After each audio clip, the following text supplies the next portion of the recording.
Miss Principal. Well, hi. How can I help you? I'm really not feeling that well.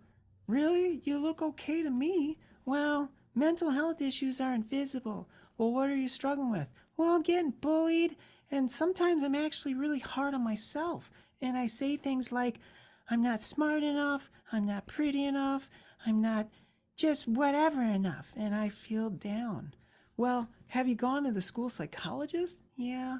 Has it helped? Well, kinda. Well, have you gone more than once? Yeah, I've gone quite a bit. I just need more tools. Well, what kind of tools?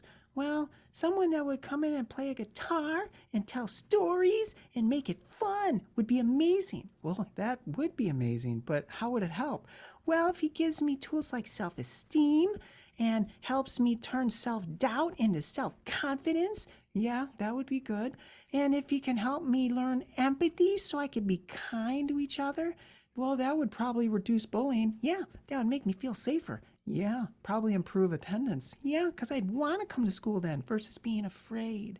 Well, who can do that? Well, this guy named Michael, he's terrible at puppets, but he's a rock star on guitar. Well, music is a great educational tool and a great way to get kids to learn. Yeah, and it's fun. Well, how do I find him? Well, he's right here. Oh, hey, yeah, that's me. Hi. Yeah, hi. So make sure you call Michael and talk to him, and he'll show you how Born to Shine helps students like me reduce anxiety and reduce sadness and boost my self-esteem, my self-confidence, and my empathy skills and resiliency so I can do better in school and have a great life. Yeah, that sounds like it'd be really a gift. Yeah, the best gift ever you could give me. So please call him. Okay, yeah, I will. You're my hero! You were born to